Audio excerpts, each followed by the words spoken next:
Welcome, one and all. This is the ancient journey. On today's journey, the Bloody Benders. But before we get started, don't forget, if you enjoy our content, hit that like button, share the video, and subscribe. Now let's get started. Modern-day folklore and movies are often born from stories of the past. True stories from long ago lend bits and pieces of themselves to larger-than-life tales of today. See if you can decide what pieces this gruesome tale lent to the stories of today as we reveal the deeds of the Bender family of Kansas. The Benders moved into Kansas in the late 1800s. The family consisted of John Bender and his wife Elvira, their son John Jr., and their daughter Kate.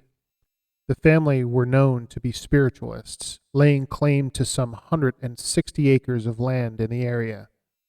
The area of land was directly off the Great Osage Trail, the only open road in the area for traveling west. Soon the family had built a cabin, dug a well, and opened a sort of general store on their land. Their front kitchen also became a restaurant where Elvira and Kate would prepare a tasty dinner for weary travelers on the trail, and if the hour grew too late, travelers could even spend the night. A large garden was planted out back along with an apple orchard to the north of the cabin. The Benders had created a sort of roadside attraction, motel, and diner.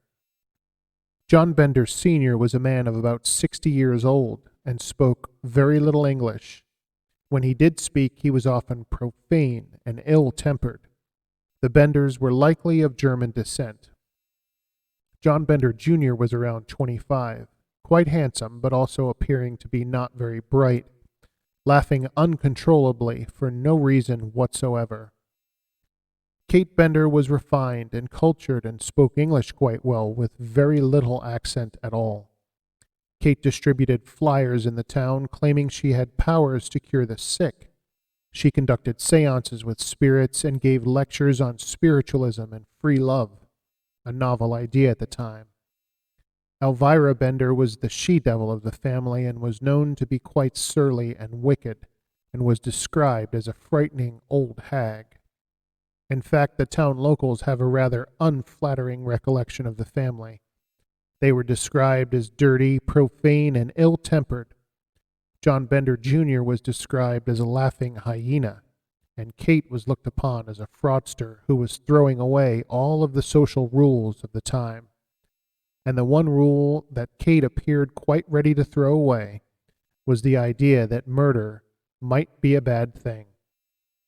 Kate denounced purity in all forms, and in her lecture she had stated that murder might actually be good, since the world deemed it to be bad.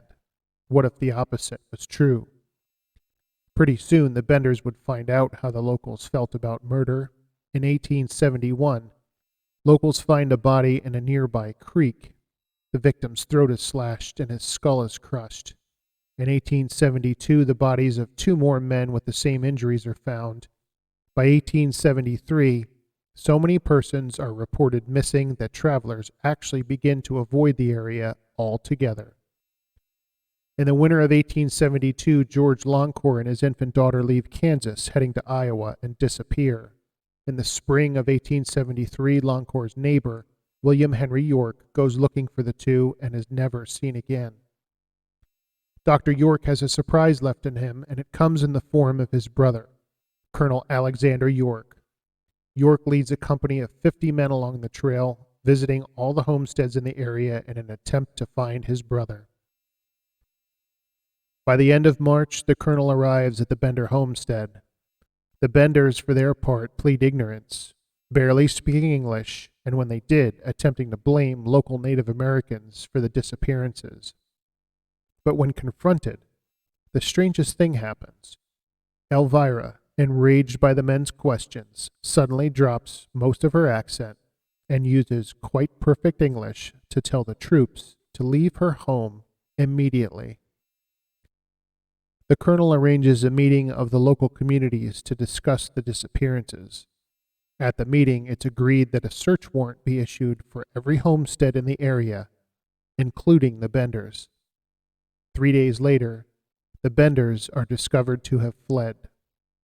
Several hundred volunteers arrive at the homestead to search it, but the Benders' cabin is empty, and they're gone. But as searchers stand about in the cabin, they begin to notice a foul odor. The odor is traced to an area underneath a bed. The bed is moved aside, and a trap door is found, nailed shut. Under the door is an empty room, dug to some 6 feet deep, and on the floor of the room is clotted, dried blood. No bodies are found in the room, but bodies are found in the vegetable garden and the apple orchard, including the body of Dr. York. 9 bodies are found the first night, along with a number of body parts.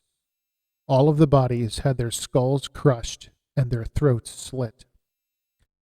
A friend of the Benders is present in the crowd. The crowd turns on him, hanging him from a beam in the cabin until he loses consciousness. They revive him, question him, and then hang him again and again, finally letting him go when he offers no useful information. But the Benders are gone. Rewards are offered and the murders are publicized in newspapers, but the Benders are nowhere to be found. The murder scenes offer some clues as to the methods the Benders used to dispatch their victims. The victims would be made to sit in a special seat at the table, one positioned directly over the trap door. A Bender male would come from behind the victim, smashing their head with a hammer, and one of the women would slash the throat of the victim. The body would be dropped through the trap door, stripped of its possessions, and buried on the property. The Benders are speculated to have murdered over 20 travelers.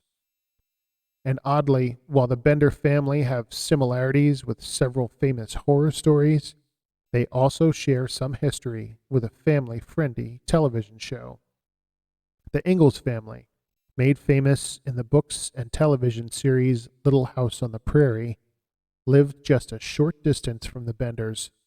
In fact, author Laura Ingalls Wilder mentioned the Benders in speeches and even described her father, Pa Ingalls, being part of the posse who hunted for them after they had escaped.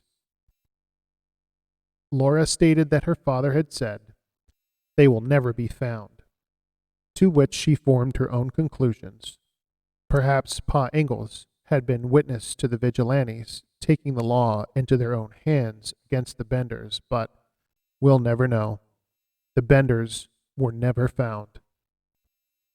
Thanks for watching, and thanks for sharing the journey.